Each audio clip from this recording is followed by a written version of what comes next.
Folks, welcome to FiddleHed Fiddle Lessons, continuing the Irish Fiddle Variation course. We're going to learn how to add melodic variation to tunes. What is melodic variation? It's just adding or subtracting notes to a part of a tune. That's the simplest way to look at it. Let's see Hunters Jig. We're going to add some notes from the scale, G major.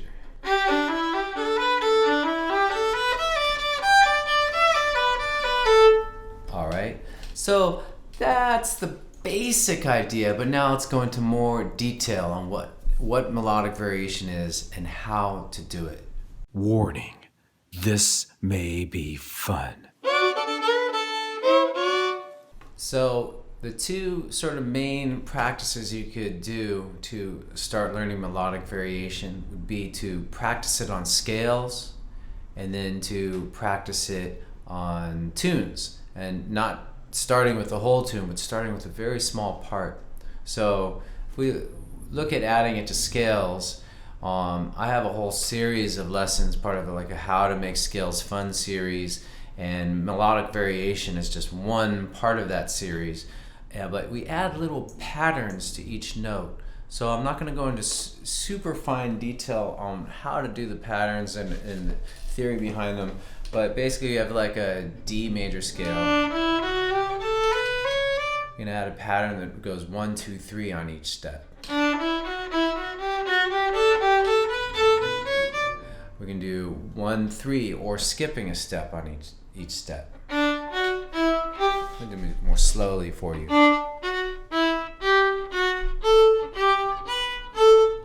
Alright, those are a couple examples, and then we could play with those, like you could take 1, 2, 3 and do it in different ways. You could do it up and down on each step.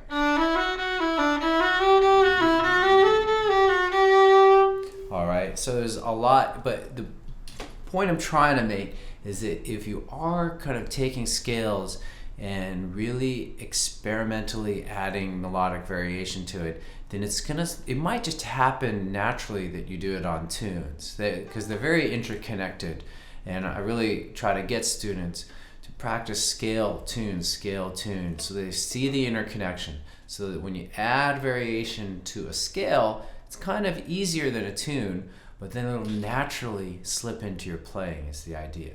Okay, so there's that idea, and then the other idea is we're just gonna take phrases and experiment with them. I'm gonna give you lots of examples of melodic variation, and then you're just gonna play it, and using the core principle of this course, you're going to practice it. What is the core principle of this course? Good question. The core principle of this course is to alternate between basic and variation. Something basic, you do it, and then and in a loop with something that's a variation. You just constantly do that. All right. So if we're doing that Hunters Jig example, we do the basic. And the basic. Variation. All right, that's the idea. And so circling back, I'll have a lot of examples for you in which you'll see just that. You'll see like maybe 1 bar or 2 bars of the basic alternating with a variation. And the more you do that, the more you'll develop. Well, you'll get better at those techniques, for one thing. If we're adding a roll, you'll get better at that, or a melodic variation, you'll get better at that. But then you'll also get a sense for how to add it on your own when you're playing some other tune, which I don't even teach, that you learn from reading or YouTube or something. Okay, so, but that's the basic idea of melodic variation. And then, so I'm gonna just give 1 or 2 more examples, but the rest is, I have with sheet music snippets and a full page of examples and play along tracks on FiddleHed. So here's Hunters Jig. This so the first quarters, and then if you just look at that second bar, It's 2, 2, open 1. And so the variation, the melodic thing we could do would be like, it's a really simple thing. It doesn't even sound like much. It definitely doesn't sound like a big deviation from the melody, which is what we're after. So I'm going to do a loop, the basic of Fox Hunters, bar 2, the A part with the variation. Basic, variation, basic, variation, faster.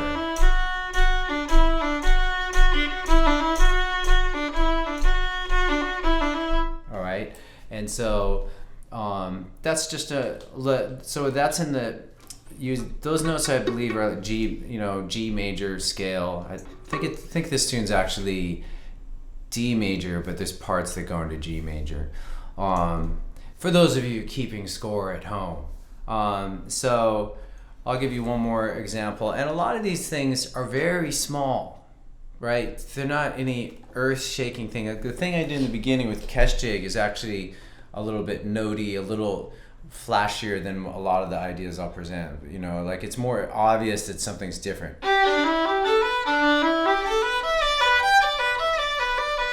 But I think the Fox Hunters Jig example is a little bit more in line with the way that the melody is. And that's something to keep in mind too. Does the thing you're adding to the tune take away from the melody? If it takes away too much, you may not want to do it. And that is why we continue to go between basic and variation. You'll get a sense of like, oh yeah, it does sound like the melody. Or you'll get a sense of, it's just like too busy.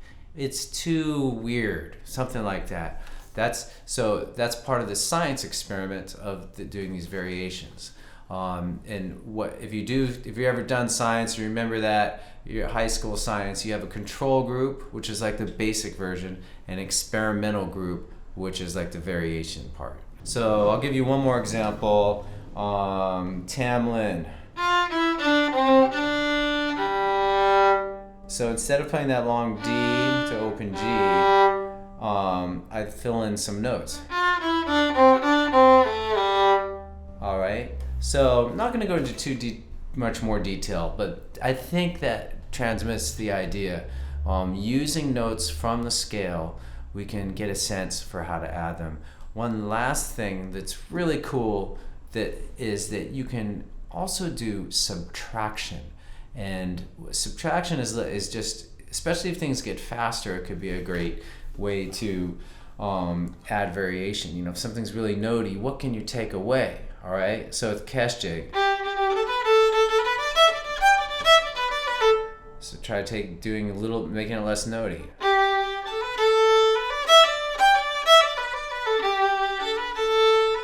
So there's that reason. If you learn subtraction, it's great for when things speed up, because then you can instantly simplify if you know how to do that, and you can stay pace with the group or whatever you're doing. The other reason subtraction is super good, and I super like using super adjectives like super good, is that now I can't super remember what I was gonna say. No, the other thing was with subtraction, you can take away something to its core melody, and then it opens up the field for you to be creative and do something new with it. So with Fox Hunters, maybe I even simplify it more. It's almost ridiculously simplified. From this, just 2, 2, 1. But what that means is now I can maybe add something different. How about rolls? So.